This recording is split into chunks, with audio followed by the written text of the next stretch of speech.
Namaste. Don't put that in the UAC braces. I can't. It just takes practice. I've seen you bowl with the wrong hand.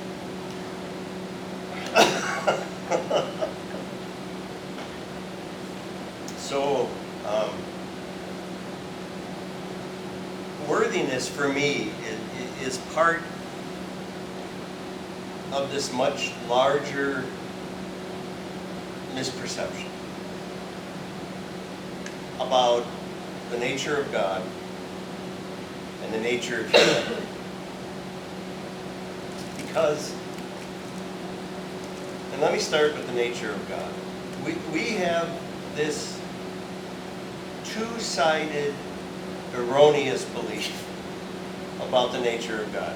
The one side is that, and how we get to it, is that we look at, I believe, the Old Testament promises that God made to the Israelite people.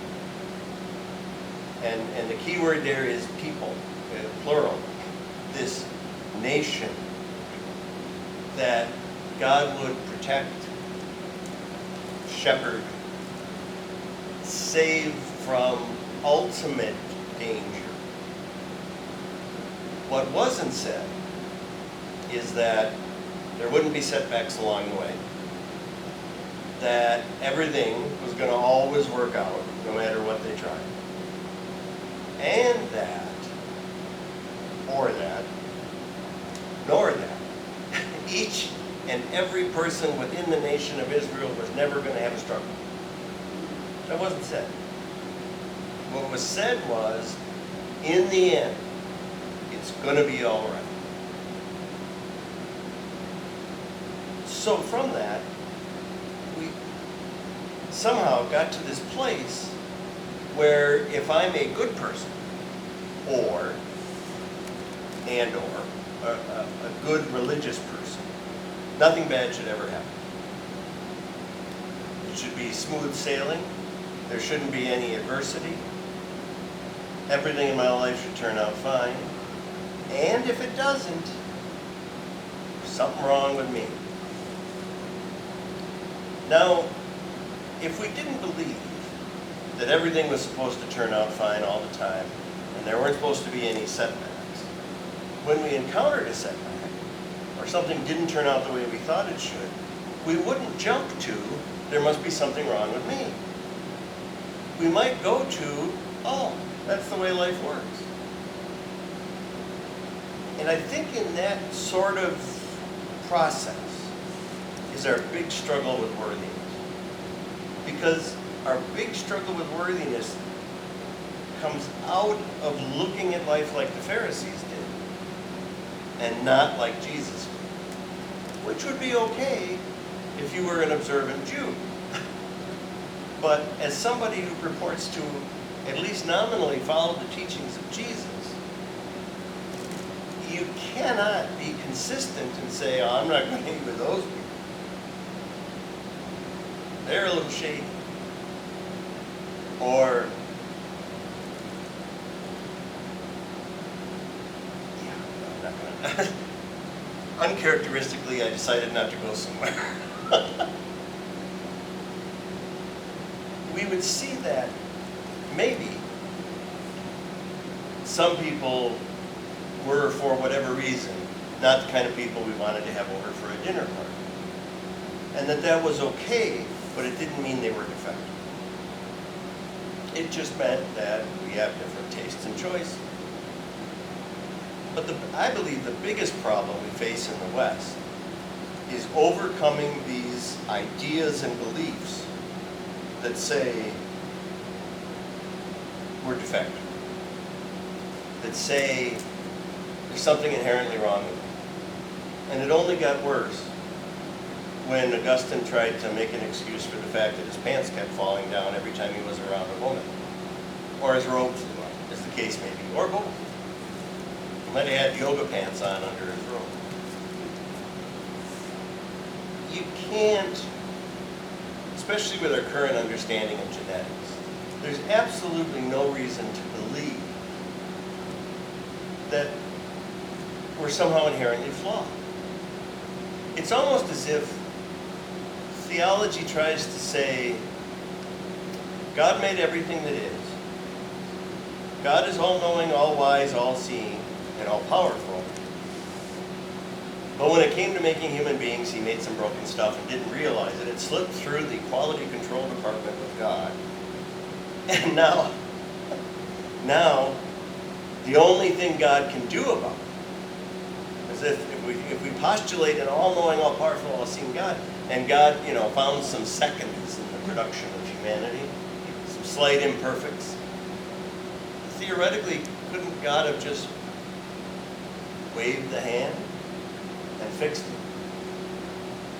it? If we were like 500 thread count sheets that came out at 250, it could have just been fixed.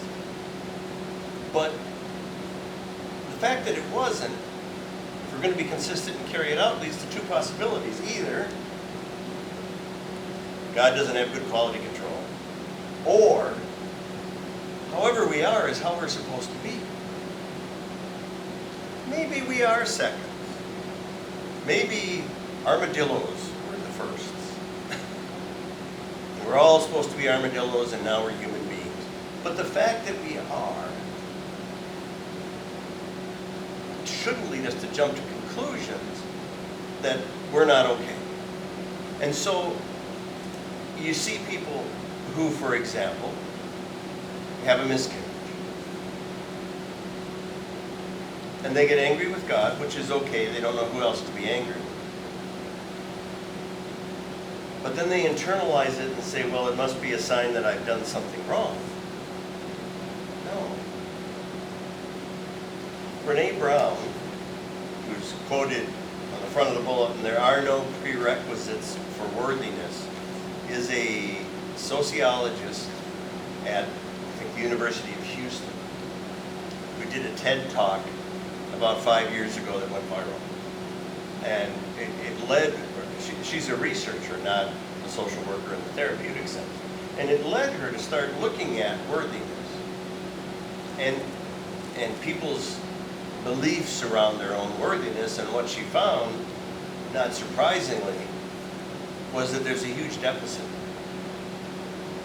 Desmond Tutu has said, if he, wearing his full clerical garb, were to walk into a bordello, people would assume that he was doing something wrong, and a scandal might ensue. But what he said, what he would be doing is exactly what Jesus did. He'd be going to hang out with tax collectors and sinners. So if Jesus hung out with the people that his society said were unacceptable, it seems to me that very act would make them worthy. And yet, we don't get it. When the Dalai Lama made one of his first trips, well, not one of his first, but a trip to America in the 1980s, I believe, and visited the Insight Meditation Center in Massachusetts, where Sharon Salzberg is, and Joseph Goldstein.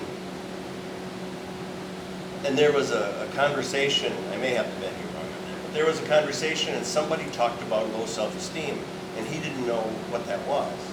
And it turns out there isn't a word for it in Tibet. And he was very confused, and he said, but everyone has Buddha nature. So, and self-loathing mystified him even more. So how can you not love yourself? So here, for me, is where interspirituality starts to bloom and blossom. Because, even for a biblical literalist, original sin isn't the Bible. Sorry.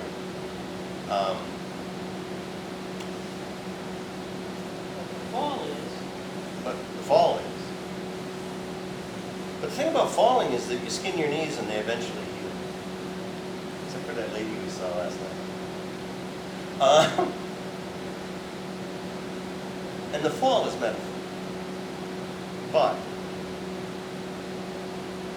I believe you could keep the fall and still not leap to original sin because of genetics. But as I often say at baptisms, you can have it that way. You can have it the traditional way. You can use it as a reason to beat the hell out of yourself if that gives you your jollies. Did you know, by the way, that the sadist and the masochist had a conversation? The masochist said to the sadist, "Hurt me." The sadist looked at him and said, "Nah." Think about that one for a minute. Let me get to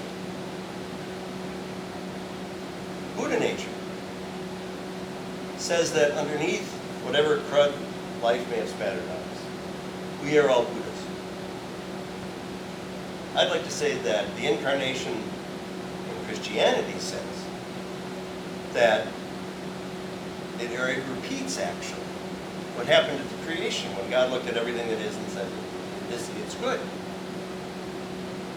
Traditionally, God becomes human. It, in fact, redeems humanity. And we keep saying in religion, yeah, but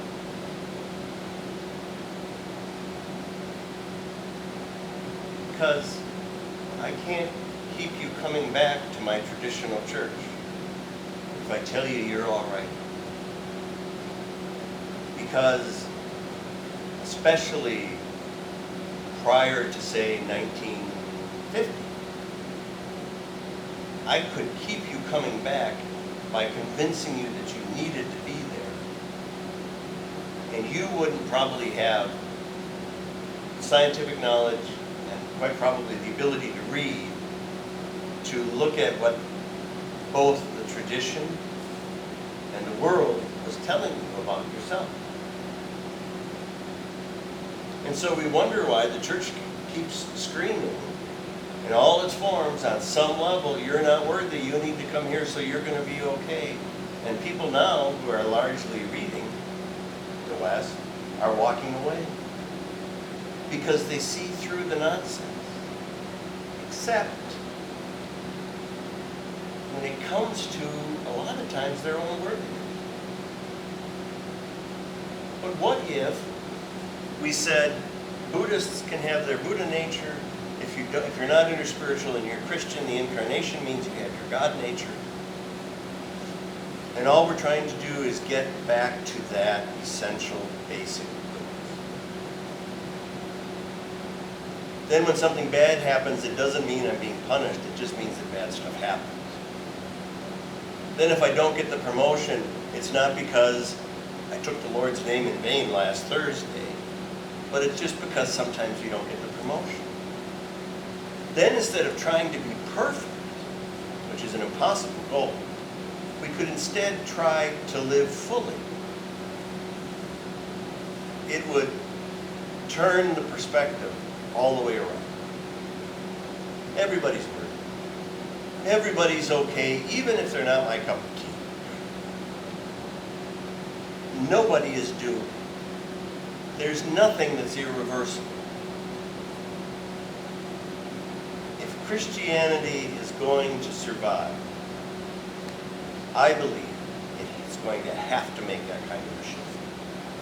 From naughty, naughty, bad, bad, to, you know, it's going to be all right. What a biblical notion. Amen.